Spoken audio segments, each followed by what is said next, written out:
All right, it's time to talk about my cameras. So many people ask me in the comments, "Hey Mark, what camera is that? Which camera are you using?" So in this video, I'm gonna just show you all my camera gear that I use to make all my videos. Okay, so let's start with the biggest camera here. This is the Panasonic G85. The Panasonic G85. I've had it for over 2 years now. This camera, I think it came out about 3 years ago. So it's not a new camera, it's been out for a while, but I really like it. And all my videos, my English videos in my studio that I make, I use this camera. Okay, so the Panasonic G85. Now the reason I bought this camera is because it doesn't stop recording video at 29 minutes. If you buy a camera, most cameras, when you want to take a video, they're great, but then they stop at half an hour. Okay, so usually 29 or 30 minutes, they stop recording. And, if I'm teaching English, some of my videos are pretty long, like 20 or 30 minutes. So if I'm teaching English in my studio, and then suddenly I hear the beep, beep, beep, and it stops recording, well, I can't have that, right? That's a problem. So this one, it doesn't stop recording. It just goes until the battery dies. So, sometimes that's happened where a battery dies when I'm trying to teach English.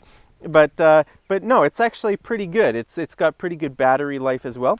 So that's why I bought the Panasonic G85. Now this lens I bought specifically for this trip, my cross Canada trip. It's the 100 to 300 millimeter Mark II. Yeah, it's the Panasonic. So if I didn't mention, it's the Panasonic G85, and this lens is the Panasonic 100 to 300 Mark II. Hey, my name is Mark. Mark is a very it's a popular word in photography. Mark just means version. Okay, so this is the second version. There was an original version. The first version was also 100 to 300 millimeters, but this is the second version. It's water resistant and dust resistant. It's just a bit better. It's a bit better. So this is the Mark II version. Okay, so now I should mention that I also have the kit lens that came with this camera. It's a 12 to 60 millimeter, and that's the lens that I make all my English videos with in my studio. So I don't use this monster lens. I bought this lens for shooting things far away. I've seen a few bears. I've shot a few bears with this lens. Geese, other birds. So this is a great lens because you can take some pretty good quality footage of things that are really far away that you can't capture with a cell phone, right? Hey, maybe I should tell you about my cell phone. So this is I also use my iPhone 10. Okay, my iPhone 10, it's got a pretty nice camera. I use my iPhone for B-roll shots. So I don't use it that much. Sometimes I use it for vlogging, right?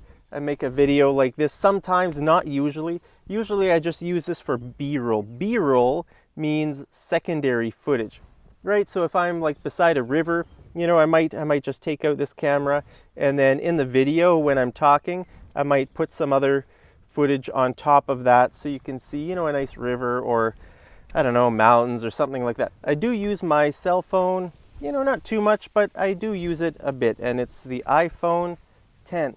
So the next one I'll show you is my drone. Look at this. It's the DJI Spark. It's called the DJI Spark. It's just a small little drone. This is actually the first drone I've ever owned in my life. It's the first time I've ever used a drone. I just wanted to buy a drone for my Canada trip because I wanted to take some cool shots with it. So far I haven't used it very much. Now the reason I haven't used it that much is because the drone laws in Canada are actually very strict. Canada is one of the worst places to use a drone if you want.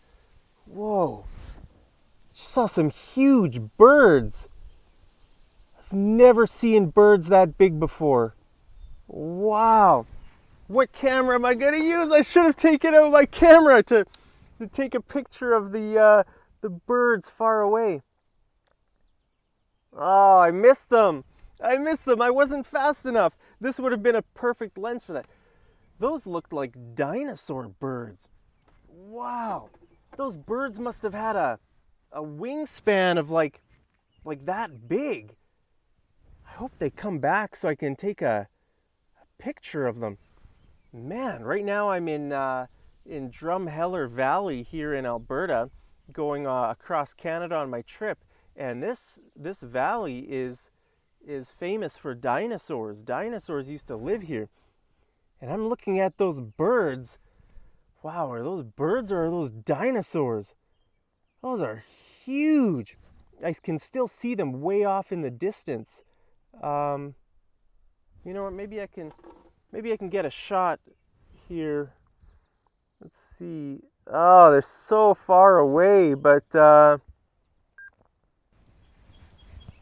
let's see here if I can zoom in. I don't know if I'm getting a good shot of them, but they're really big. I mean, I'm not lying. They were like, probably their wings must have been like that. Yeah. If they come back, I'll take a better shot of them, okay, with this camera. Anyway, what was I talking about? Oh yeah, Canada drone laws. You know, Canada's not a good place to have a drone. You need a license. You need to take an exam online, which I did. I have my drone license, but you can. Oh, there's the bird again. Let's see if I can get it. I'm not fast enough. Man, these birds are fast. Ah. Okay, if it comes back, I'm going to try to get a good shot of it, okay? Well, if it went that way and it went that way, I think there's a good chance of the bird coming back. Anyway, so talking about my drone, yeah, you know, in Canada, it's illegal. There's so many places where you cannot use your drone. For example, in national parks. Okay, so in my last episode of my Across Canada series, I was in the Rocky Mountains, and I wanted to take some really great drone footage in the mountains. But you know what? Most of the mountains here in Alberta and BC are national parks, and you're not allowed to use a drone in national parks. And if you do, if you get caught, the fine is, I don't know, I think it's like $5,000 or something like that. So you know, so you don't want to get caught, or it's gonna be serious. So yeah, it's really hard to find good places to actually use my drone. You know, most of the mountains are national parks. You know, like Banff, Jasper, Yoho, all the places in the mountains where you can go. I mean, it's all a national park.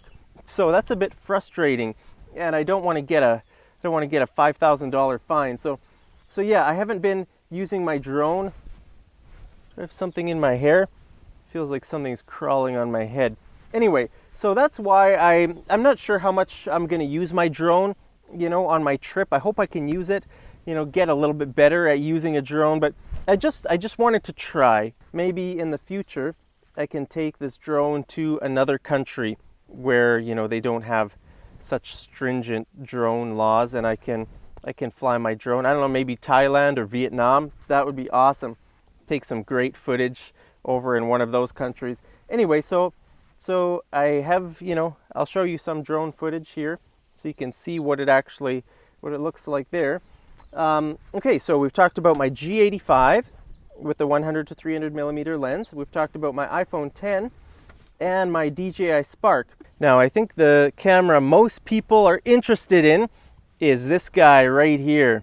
This 360 camera called the Insta360 1X. Okay, the Insta360 1X. It's just a really cool camera, you know. You can do some really interesting things with it, okay?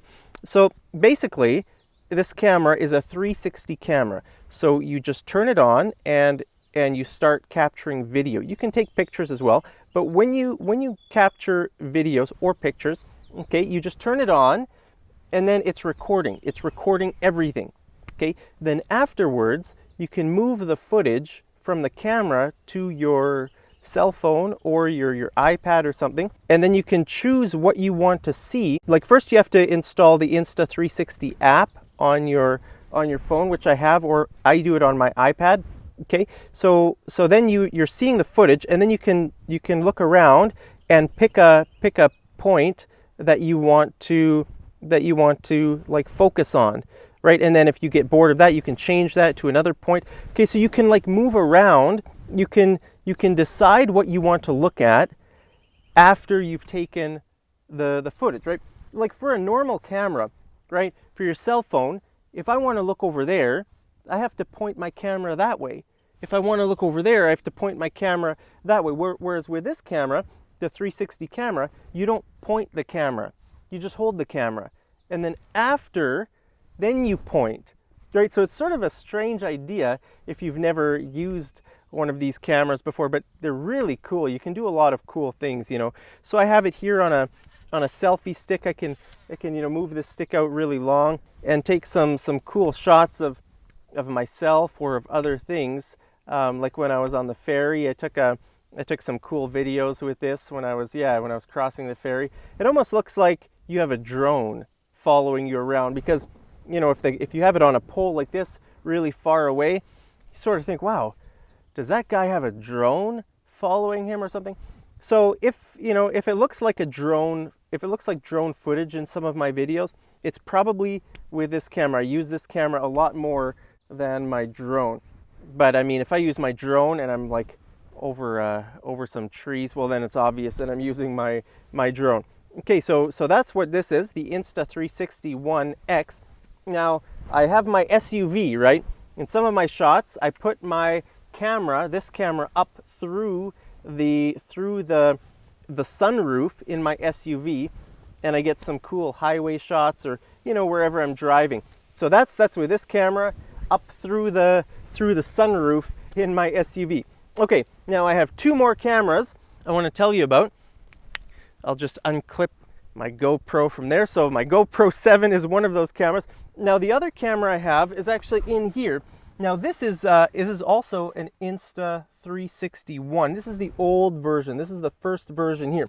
Actually, I tried to sell that last year, but nobody bought it. So I thought, I'll just keep it for this trip. And then you can see here, I have it like that.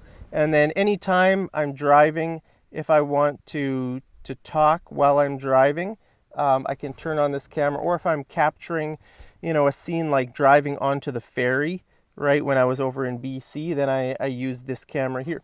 So it's a nice little camera to have here, when I'm driving, or I don't know. I don't use it that much, but I do use it sometimes. Okay, so the last camera is the one I use the most. Oh, I see the bird again, but I'm here. I don't have my big camera. Oh, wow. Those birds are huge. Well, I'll wait here after this video to try to capture a picture of that bird for you. Wow. Hey, maybe you can see it there. But with the GoPro, everything is far away. Okay, so that brings me to my GoPro 7. Okay, so this is the GoPro 7. You can see it in the mirror right there. It's a really nice camera. It's the camera I use the most. Now, why did I buy it? Well, it's just a nice camera to walk around and make videos with. It has a wide angle lens, right? I mean, you can see, right? It's wide. If I tried to show you that mountain over there, oh, hey, there's another bird. Can you see it?